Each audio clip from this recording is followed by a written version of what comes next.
Gracias chicos por su examen. Voy a terminarlo.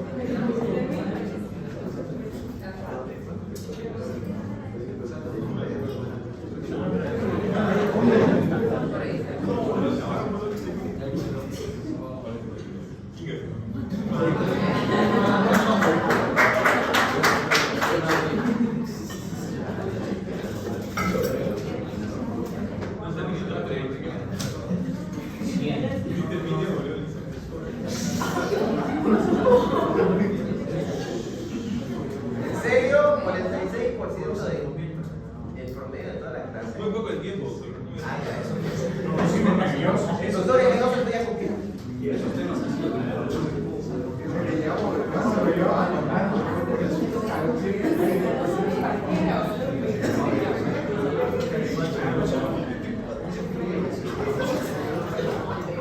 Ya.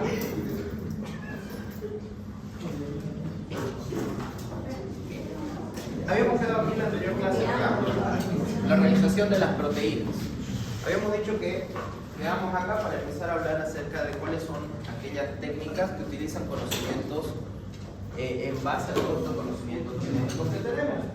Y vamos a hablar de una de las, digamos que más importantes. Yo sé que varios de ustedes ya han escuchado sobre esta técnica, que es la técnica de ADN recombinante. Aquí está mal, ¿ya? No es AND, es ADN recombinante. Prácticamente, esta técnica, ¿en qué consiste? En identificar un segmento. Aquí ya vamos. Ese segmento del ADN, ¿cómo se llama? Ok, identifico un gen y tengo la capacidad de dos opciones: mejorar ciertas partes de ese gen o simplemente reemplazarlo por otro. Vamos a hacer un breve ejemplo porque esto es algo que se utiliza bastante, por ejemplo, en los cultivos transgénicos. Tengo, por ejemplo, no sé, a ver, ¿quién es de por los Valles? ¿Quién es de los Valles? ¿Y alguien que sea de Valle Grande?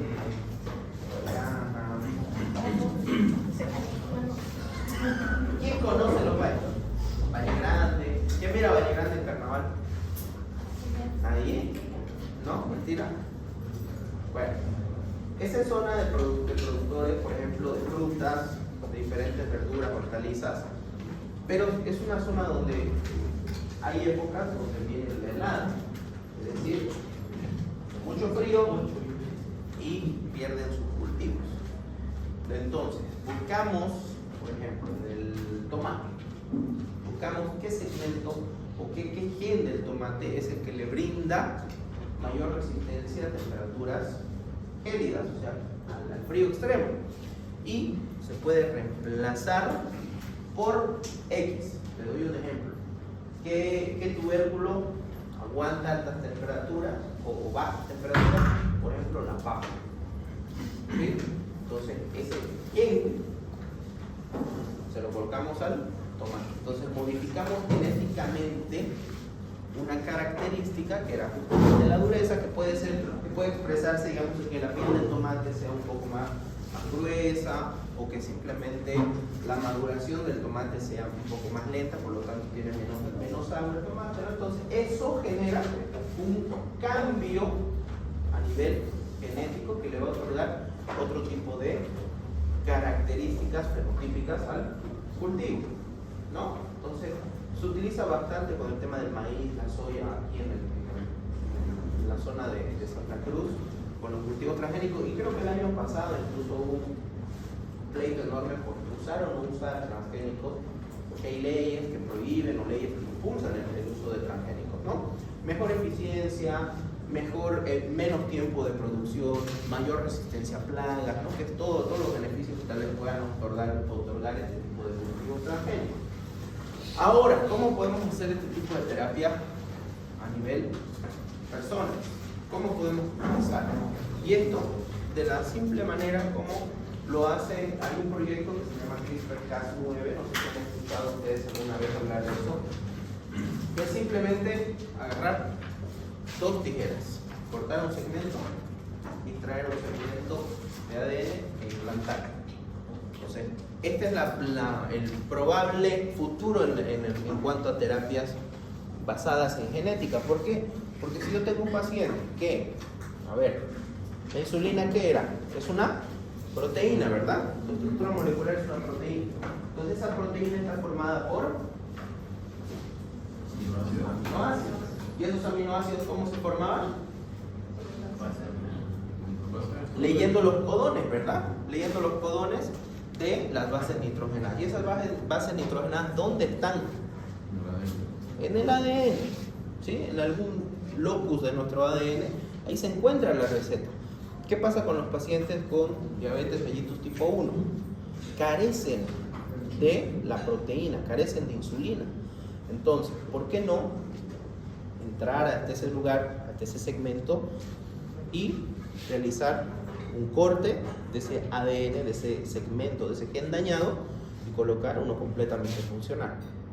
Entonces, esto es lo que se está trabajando actualmente y es el futuro de los tratamientos para poder tratar enfermedades que antes era prácticamente imposible hacer, ¿ya?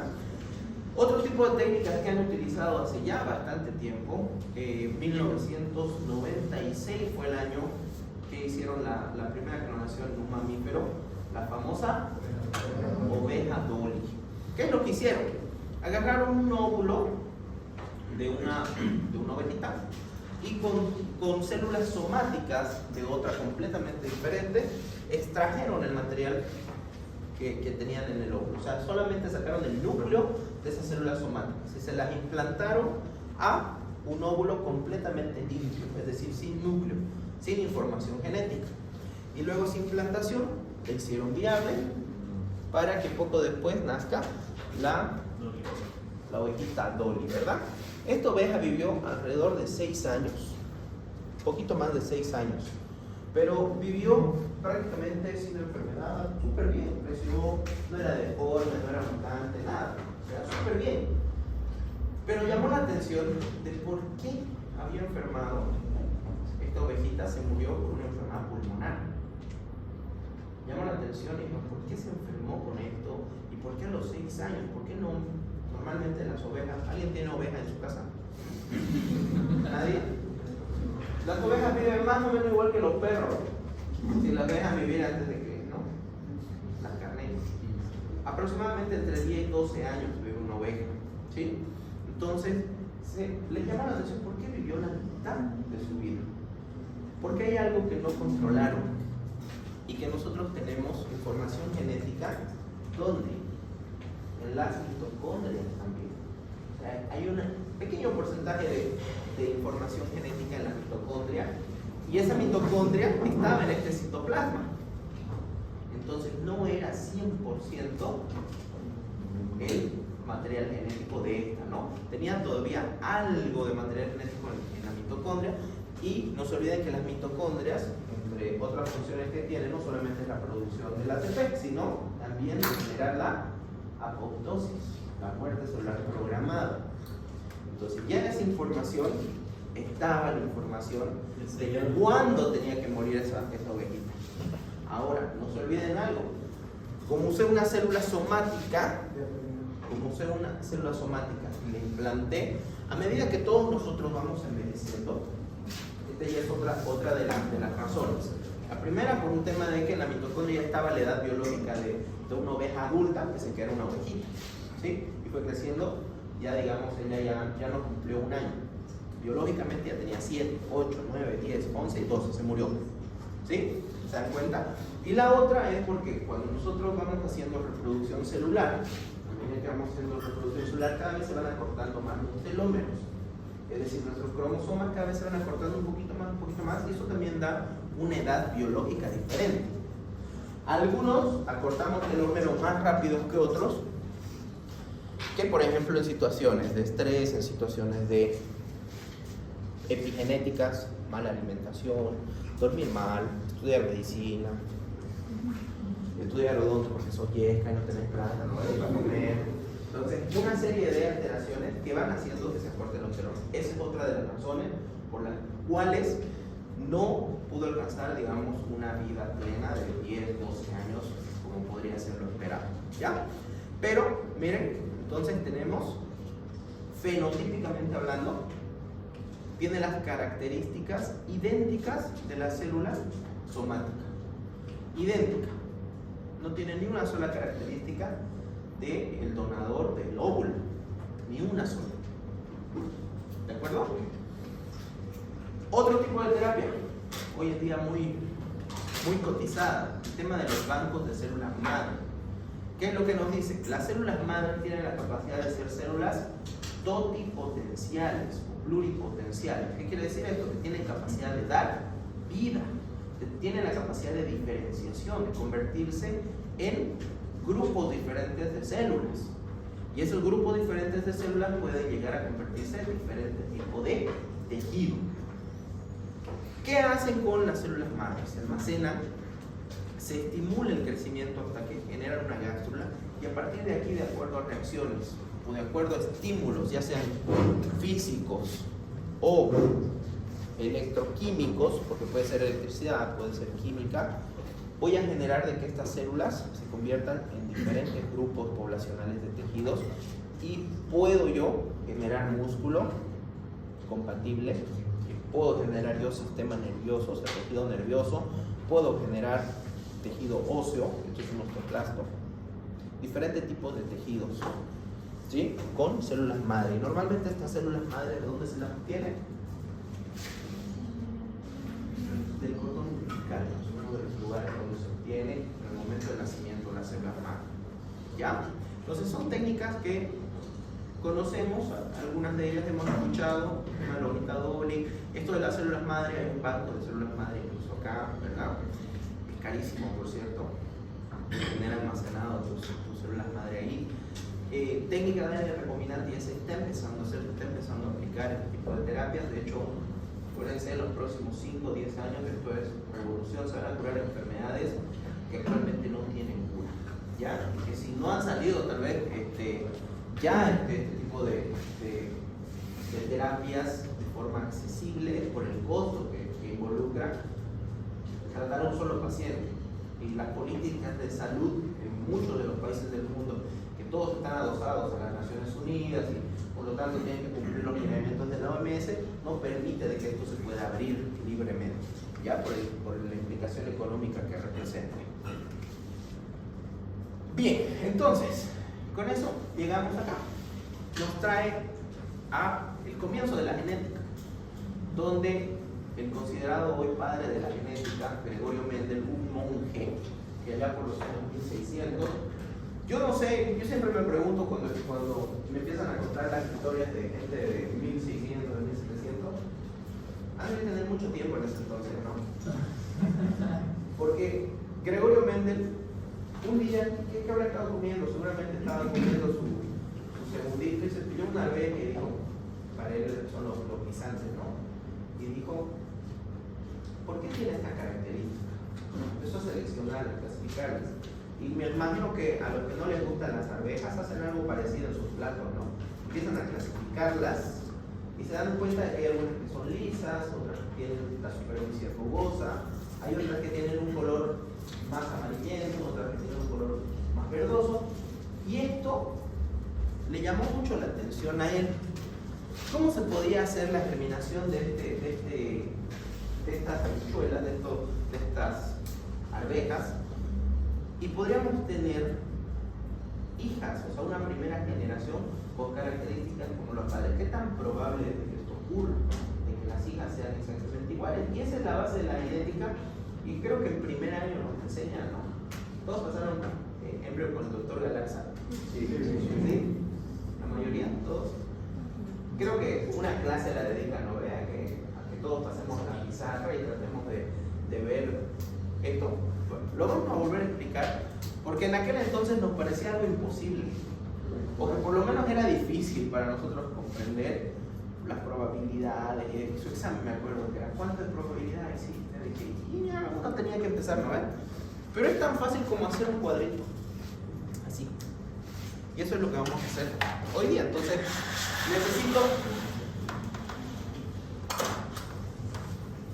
necesito ver a alguien que me ayude aquí en la pizarra. ¿Quién quiere venir a voluntario? ¿No tengo voluntarios? Vamos. Bien, tenemos entonces dos diferentes tipos de guisantes, dos diferentes tipos de arvejas. Vamos a representarlas a la lisa pura con una L mayúscula y otra L mayúscula. Eso quiere decir que estos son rasgos dominantes, ¿verdad? Porque se dio cuenta de que la mayoría de las arvejas eran lisas, completamente lisas. Entonces, eso era un rasgo dominante.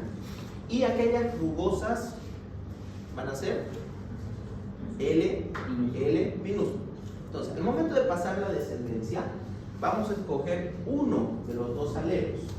En el caso de la lisa, va a pasar acá, ponemos una L mayúscula. ¿Sí? Y acá también pasa una L mayúscula. A esta generación pasa una L mayúscula. Y aquí también.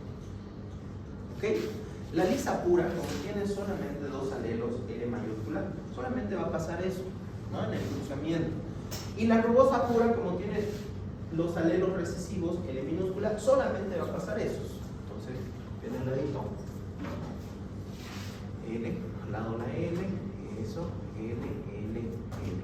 Entonces, ¿qué vemos acá? Aquí encontramos que tenemos un alelo dominante y un alelo recesivo en los cuatro cuadros, o sea, en las cuatro posibilidades que tengo de cruzamiento está presente el mismo rasgo, un L dominante y un L recesivo. Entonces el 100% son L mayúscula, L minúscula. ¿Cuál se va a expresar? La L mayúscula. El dominante. Y el dominante dijimos que era ser liso, ¿no? Entonces tenemos una primera generación filial, primera generación de hijas, todas salieron lisas. Qué burrera, ¿no ven? Porque yo quería que salga alguna rugosa.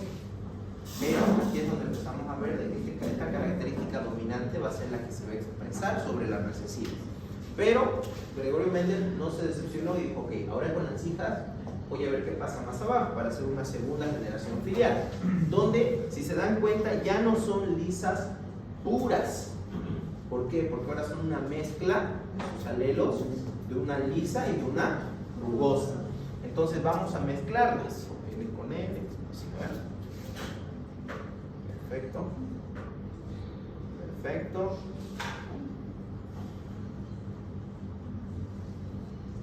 Muy bien. Con fines prácticos, vamos a ordenar esto. Primero, porque esa es después una de las leyes de métrica. Ya, perfecto. Entonces, tenemos una segunda generación filial donde hemos hecho el cruzamiento de puras hijas, puras arvejas lisas, pero no puras, y ya tenían un alelo recesivo. Y veamos cómo se comporta. ¿Cuántas de las 4 son con doble alelo dominante? ¿Cuántas? Una. ¿Cuántas son como venía siendo los padres? Un dominante y un recesivo. Dos. ¿Y cuántos son rugosos? Una. Entonces tengo el 25% de los hijos vuelve a ser como los abuelos superpoderosos, ¿no ves? Vuelve a ser puro, vuelve a ser un liso puro. El otro 25% vuelve a ser un liso, un rugoso puro. Y el 50% se va a mantener siendo un liso, pero no puro. ¿Sí? Si no, tiene un alelo dominante y uno recesivo. Entonces, miren cómo acabo de volver nuevamente a la pureza, digamos, genética de una primera generación. Y es por eso que muchos de nosotros nos explican cómo. De pronto tengo las características que las tenía la abuela. Si mi abuela era rubia, ojos altos y mis papás no. ¿Sí? ¿Por qué? Porque yo tengo esas características. Entonces, porque está saltando la generación para volver a expresar tal vez un alelo que o era recesivo, en ese caso, o que era netamente dominante, ¿no? Estoy volviendo a la pulsa. Entonces, cada 2 generaciones puedo volver a encontrarme con puras, o sea, con alelos completamente iguales que expresen fenotípicamente algo. Ahora, ¿a qué se quiere llegar con el tema de la herencia ligada a los cromosomas X y Y? Prácticamente, a ver, encuesta rápida. ¿Qué probabilidad hay que mi siguiente hijo, el primero fue varón, qué probabilidad hay que el siguiente hijo sea mujer? 50, 25, 100%. A ver, alguien que me diga 100% para la parejita. ¿Nadie? No, porque es según según la selección natural. O sea, el primer varón, la segunda niña. ¿Quién es el primer hijo varón? Primer hijo varón, yo igual soy primer hijo varón. ¿Tienen hermanos menores? ¿Hermana? ¿No? ¿Varón? De mi hermana. ¿De quién más? El siguiente, hermano. No se cumple. No se cumple. Entonces, ¿cómo podemos ver la probabilidad? Nos vamos a hacer esto. Varón. El varón puede expresar, o en realidad tiene cromosomas sexuales X, Y. La mujer tiene XX. ¿Quién da el sexo entonces? El varón. Ya, respétenos mujeres, por favor. El varón es el que da el sexo, porque es el único que va a tener la posibilidad de pasar el cromosoma Y. Ahora, vamos a ver. El varón va a pasar el X. Y en este caso pasa X. Aquí pasa Y y aquí pasa Y. La mujer, X, y X. Entonces, ¿cuántos XX hay aquí? ¿Cuántos XY? 50-50. Se acabó la discusión. ¿No ven? Sí, es 50.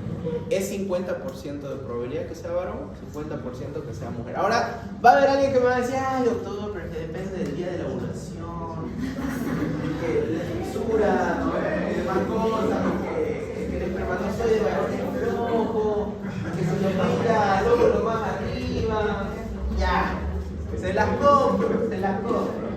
Que, ay, pero yo me senté en la timera, no van a decir, no. ¿No ves?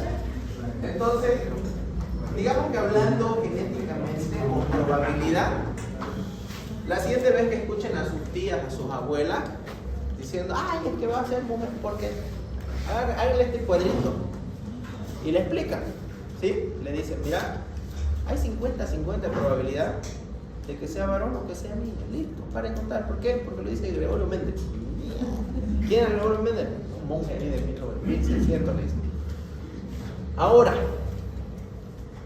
veamos qué tan probable es que haya un cruzamiento, es decir, de que los hijos hereden el mismo color de cabello de la mamá y el mismo color de ojos, o las mismas características del padre. ¿Qué tan probable es? Aquí empieza a verse dos tipos de características completamente diferentes. Entonces nuestra tablita tiene más entradas. Es un poquito más complicado hacer esto y es un poquito menos probable de que me salgan las combinaciones. Pero hay algo que es importante aquí. Yo no puedo mezclar características, por ejemplo el color de la piel, con características de los ojos.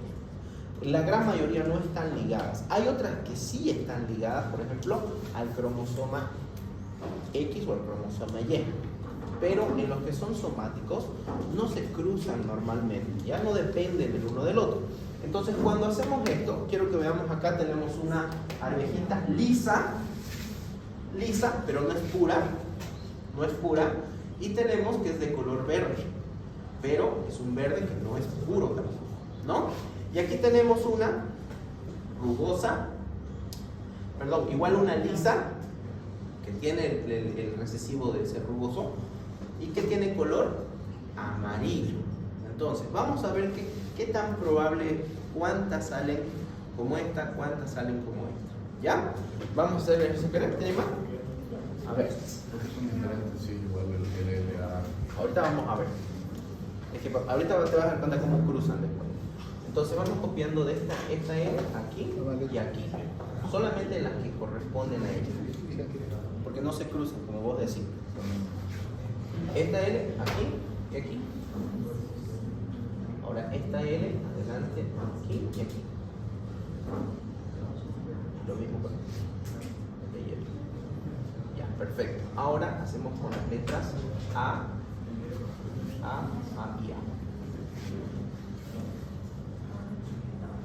Si pones la tomas acá para que ¿cuál es la de allá? Esa mayúscula. Eso, y la de abajo ¿qué es? Minúscula. Aquí te faltó traer esta de aquí. ¿Siempre la minúscula la ponemos detrás? Sí, siempre se pone el carácter recesivo atrás porque esa es una ley de Mendel. Una de las leyes que primero se escribe el alelo dominante. Ahorita vamos a ver las leyes de Mendel, están ahí en una plataforma. ¿Ya? Entonces, chicos, tenemos esta es nuestra tablita. Ahora, esta combinación L mayúscula puede combinarse con estas cuatro. Esta L mayúscula, L minúscula puede combinarse con estas cuatro, esta con estas cuatro y esta con estas cuatro. Entonces 4 por 4, 16 probabilidades tengo que tener aquí escritas. Entonces vamos a colocar, copiamos esta y copiamos al ladito, así, mira, con otro lápiz. Digamos L, vamos a empezar más arriba, L, esta con 1, el mismo L, entonces copiar las cuatro así, L, y ahora copiamos esta de aquí, esta de aquí y esta de aquí. Ahora hacemos con esto, dale una pequeña separación y aquí más. Copiar las cuatro, eso. ¿Se entiende lo que estamos haciendo? Sí.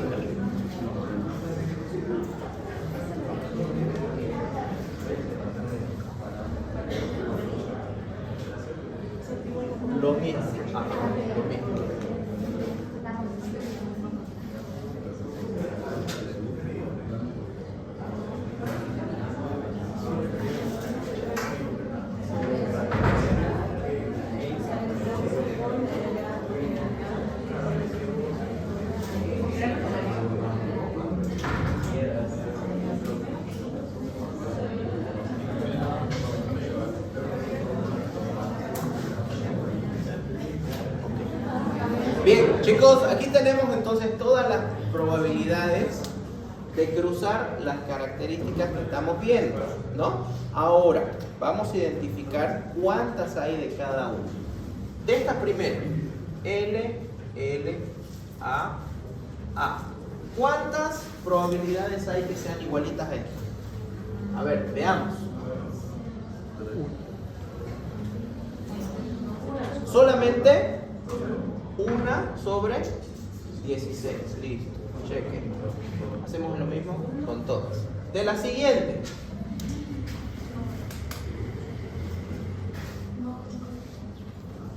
¿Cuántas probabilidades hay? Aquí tenemos 1, aquí tenemos 2. ¿Hay alguna otra? Entonces, 2 sobre 16. Perfecto. Marcamos, ya las tachamos, no confundimos. La siguiente. ¿Cuántas probabilidades? Una sola, 1 sobre 16. Bien, la siguiente. L dominante, L recesivo y 2A dominantes. ¿Cuántas probabilidades? 2. Listo. 2 sobre 16, las tachamos. Siguiente. Dominante recesivo en L, dominante y recesivo en A. 1, 2, 3, 4. 4 probabilidades. ¿Sí? ¿Las vieron? ¿Dónde están las 4? Las marcamos. Eso, perfecto. Siguiente. L dominante, L recesivo, A recesivo, A recesivo. 1, 2 solamente. 2 sobre 16. Perfecto. ¿Qué nos queda? L recesivos, A dominantes. 1 probabilidad de 16.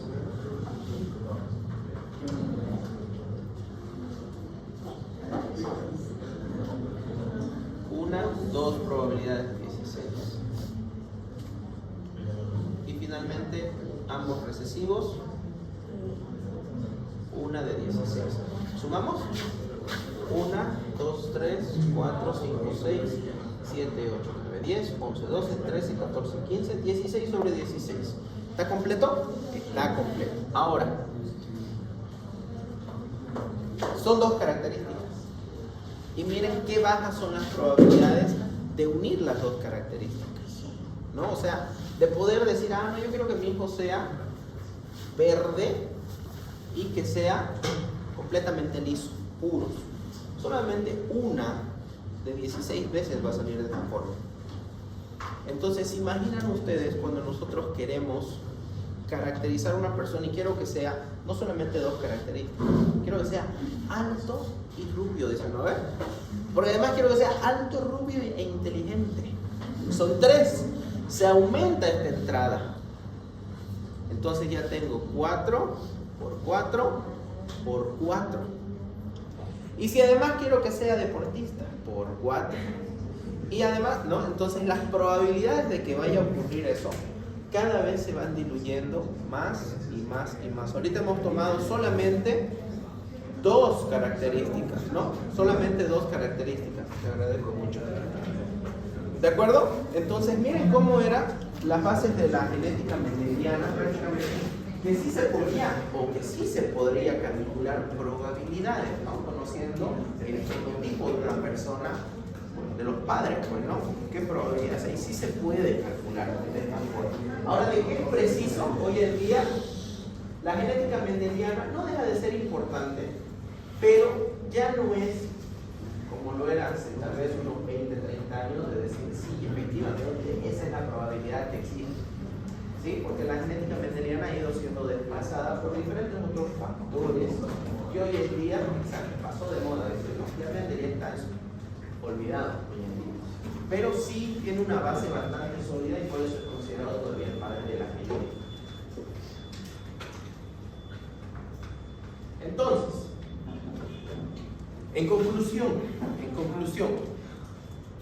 lo que le decía hace un momento, Gregorio Mendel le puso la letra mayúscula a los rasgos que eran dominantes, la letra minúscula, a los que eran recesivos. Esto quiere decir que en el dominante, con tal de que un solo alelo esté presente, ya se expresaba fenotípicamente hablando. En el recesivo tenían que ser los dos recesivos para que se pueda expresar, ¿verdad? Segundo, empezó a llamar gen homocigoto. Homocigoto, los dos alelos son iguales. Heterocigoto, los dos alelos son diferentes. ¿Ok? Son dos palabras que tenemos que aprender. Cada característica, mira, para Gregorio Mendel se llamaba gen. Para nosotros un gen es un segmento de la ADN que expresa una característica en base a las proteínas que se van a producir, ¿no? Pero expresan una característica. Genotipo, característica genética. Fenotipo, característica de la expresión física. Por favor, eso nunca más se olvide. Y finalmente, siempre un gen dominante se impone sobre un gen recesivo. Conclusiones de las leyes de Mendel, el principio de la uniformidad en el cruce de la generación filial 1, todas las hijas tienen característica dominante, lo que vimos acá. ¿Lo ven? Segunda ley de Mendel, principio de segregación. En el cruce de la generación filial 2, vamos a ver de que aparecen características ocultas, como habíamos hecho acá, como aparecen ya algo que era completamente oculto. Y tercero, el principio de la transmisión independiente, lo que hicimos acá. No se cruzan L con A, no se cruza A con L. Cada una de las características es completamente independiente. Y si yo quiero ver otra característica, voy diluyendo mis probabilidades de poder tenerlas todas juntas. ¿Sí? Entonces, esas tres son las leyes de Mendel. Hay algunas variantes, sí las hay. Por ejemplo, la dominancia incompleta. Esto ocurre cuando un alelo no domina sobre el otro alelo.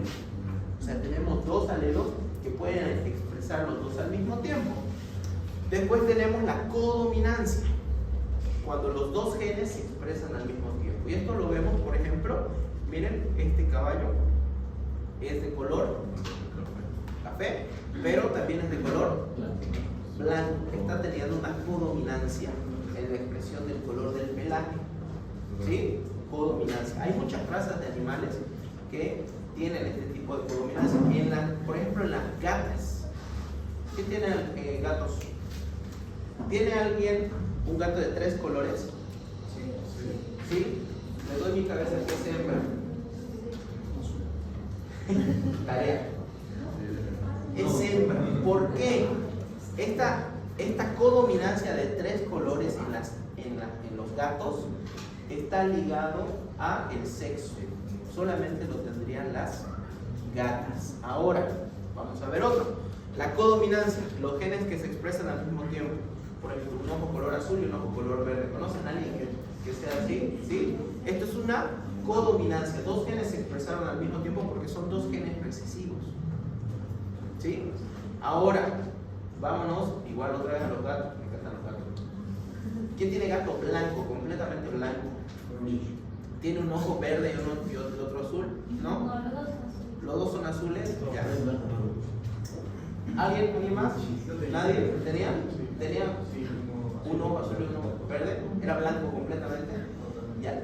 Eso me dice de que está ligado. Hay un cromosoma que se comparte que da el color del pelaje y el de los ojos. Pero hay una codominancia. Yo tengo un gato que es completamente blanco y tiene un ojo verde y un ojo celeste. Y se van a dar cuenta, en ninguna otra raza de gatos se ocurre este tipo de patrón en el color de los ojos. Entonces podemos decir que está ahí está ligado al color del pelaje de piel también, ¿no? Y bueno, lo que les decía hace un momentito, la herencia ligada al sexo, que son herencias ya sea en personas masculinas o femeninas, ¿ya?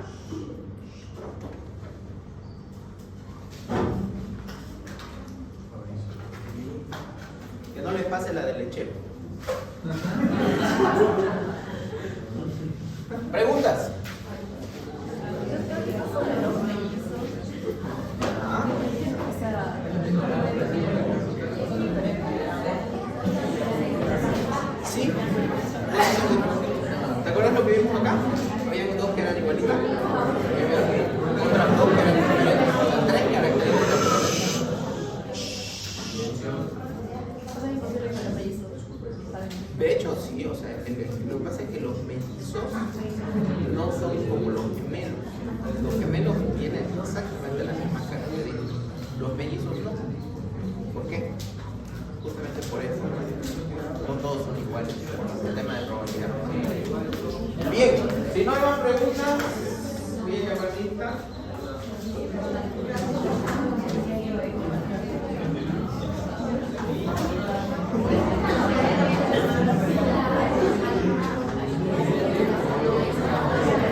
Presente. Castillo. Chino. China. Cortés. Denker. Durán. Lorriaga. Galante. Escobar. Vini. Garay. Presente. García. González. Gutiérrez. Eala. Ornes. Lema. Lisboa. Luexey. Manrique. Mazo. Mora. Natush. Nishizawa. Ortiz. Mariana. Ortiz Daniela. Palacios. Paz. Paz Ana. Paz Mateo. Pérez. Pérez Aguilera. Portillo. Quesada. Reynoso. Ríos. Rivero. Roca. Salvatierra. Santander. Cerrate. Jimena. Silva Cuellar. Tapia. Yoste. Vaca Flores. Montaño Camila. Valverde. Vargas Gabriel. Pirués.